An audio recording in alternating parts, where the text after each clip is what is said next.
Saan ako? Uy! Dami ah! Ano mga to? Ito yung 5 gadgets na i-recommend ko sa inyo na perfect this summer. Actually, patapos ang summer. Pero nevertheless, papakita ko pa rin sa inyo kung bakit okay bilhin itong mga gadgets na ito after this quick intro.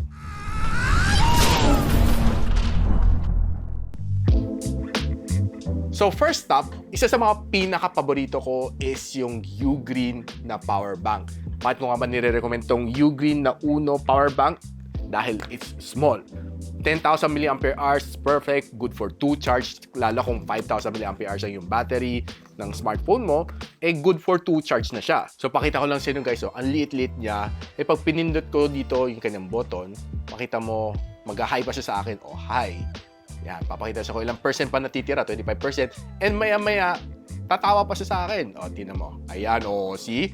So, meron siyang built-in cable dito sa likod na Type-C. Meron ka pang 2 port dito na may isang A port, isang C port, which is perfect for charging 3 devices at the same time. Of course, syempre, ako, as a tech reviewer, ina-advise ko, the most is you can charge 2 at the same time para hindi sobrang hati yung kanang wattage. Sobrang tagal matapos, lalo kung if you're charging 3 or more devices at the same time, baka ubos na yung battery mo, hindi pa tapos mag-charge ang yung mga devices. So, i-charge ko lang tong aking device, aking Xiaomi 17 Ultra. Yun, no? Diba? Ganito lang. Whenever I'm using it, ganito lang. Ganun. Ganun lang gumamit, no? Especially when I'm bringing outdoors or going out of the country, okay na okay itong bitbitin. And since kompleto naman siya sa certificates, CE, ICC, whatever certificate, wala ka maging problema sa mga airlines. Pero kung hinarang kayo, sabihin mo sa akin. Another good features din dito is that meron siyang protection against overcharging and overloading. So it's safe to say na hindi siya basta-basta sasabog. Next product is perfect sa mga medyo ulyanin na kaibigan natin. This is a Ugreen na Smart Finder. Just a word of warning, this one works only with iPhone or iOS. So, pwede siya gamitin sa mga iPad and sa mga iPhones. Sorry, Android users. Next time na lang. So, ano nga bang ginagawa na itong device na ito? This tiny little gadget, ginagamit to pang track ng iyong mga devices.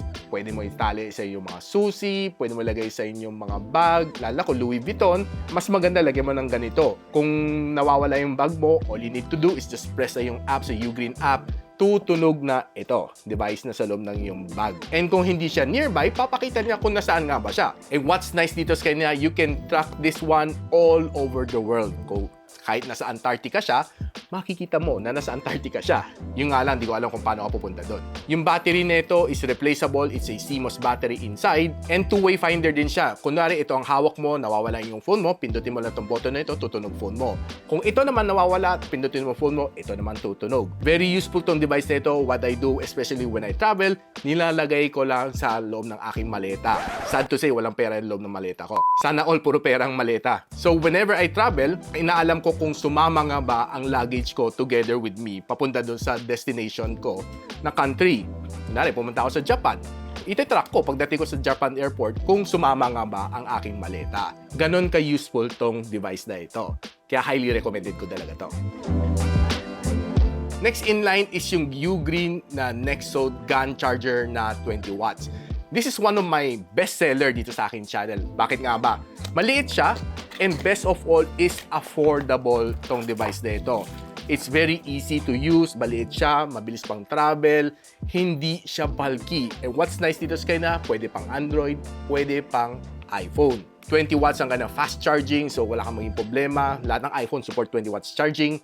Pati mga Android na devices, wala ka rin maging problema. So whether you charge your power bank, your tablet, your smartphone, or your Nintendo Switch, mga console mo, kayang-kaya niya. And isang advantage ng GaN technology is that hindi nag-overheat tong device na ito. So, it's really, really safe. So, bago tayo mag-proceed to the second to the last item dito sa aking listahan, of course, inaanyayahan ko kayo mag-like and subscribe muna sa aking channel. So, you don't miss out yung mga ganitong ka-okay na recommendation here sa aking channel. Huwag niyo kalimutan i-hit din ang notification bell. So fourth on my list is a Vingo na V10 Pro na power bank. Bakit ko nga ba siya sinama sa listahan ko? Dahil this one is a 20,000 milliampere hours na battery. There are people na maraming devices just like me. Meron akong primary device, meron pa akong backup device, and of course meron mga AirPods, yung mga smartwatches like this one, which requires power.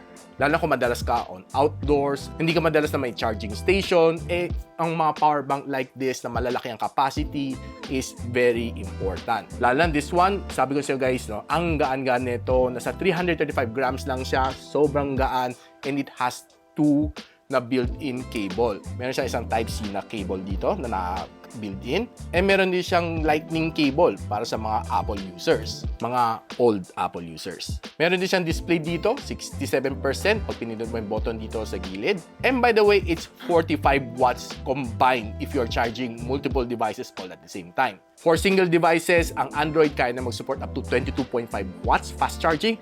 For iPhone, it can support up to 18 watts na fast charging. And of course, meron pa siyang spare dito, isang A port, tsaka isang C port. So you can charge 4 devices at the same time.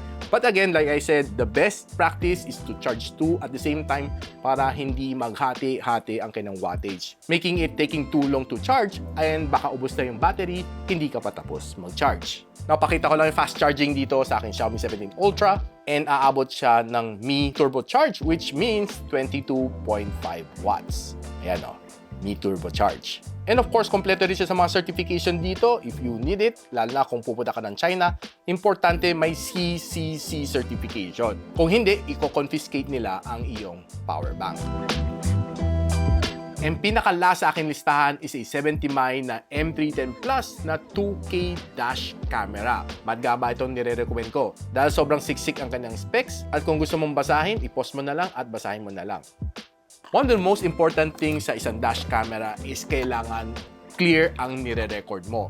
Itong 70mm na dash camera na ito gives you a 2K na recording. Bakit nga ba kailangan mo ng 2K? Kasi there are some cameras sa 720p, 1080p. Pag gusto mong tingnan yung plaka na nasa harapan ng kotse mo, sometimes blurred, di mo nakikita. Or yung mukha na dumadaan sa kotse mo at biglang ginasgasan yung kotse mo, hindi mo rin makita, hindi mo rin ma-record na malinaw. With a 2K recording, you get a clear image kahit gabi dahil this one has a super night mode na kasama with the aperture na 1.55. And best of all, malaki rin ang kanyang field of view. 143 degrees ang kanyang field of view, so giving you a really wide angle view na hindi ka mabibitin. And of course, this one supports a 256GB na storage sa micro SD card, giving you roughly, tansya ko, 256 na storage can let you record 7 days non-stop na recording. And pwede mo rin siya i-rotate, depende sa angle na gusto mo. And meron din siyang parking surveillance feature which records yung mga nangyayari sa paligid ng kotse mo habang nakapark. Kung may bumangga sa'yo, may gumasgas sa kotse mo, lahat yan recorded dito sa dash camera na ito. Pwede ka rin mag-voice control and best of all, mabilis mo rin mada-download mga content dito, mga video recording, mga photos recording down sa inyong 70mm na app sa inyong smartphone. So yun guys, nakita mo na lahat ng recommendation ko dito from chargers to power bank to smart finder and of course sa dash camera. Lahat yan guys mabibili mo sa aking YouTube shopping link which nandyan lang. Makiklik nyo lang and of course you get mga special vouchers and discount if you click on yan sa aking YouTube shopping link. Lahat ng mga links na ilalagay ko ay legit and coming from their official na brands. So rest assured, original at may warranty lahat tong mga device na ito. So guys, kung natuwa naman kayo dito sa aking recommendation, don't forget to like and subscribe dito sa aking channel.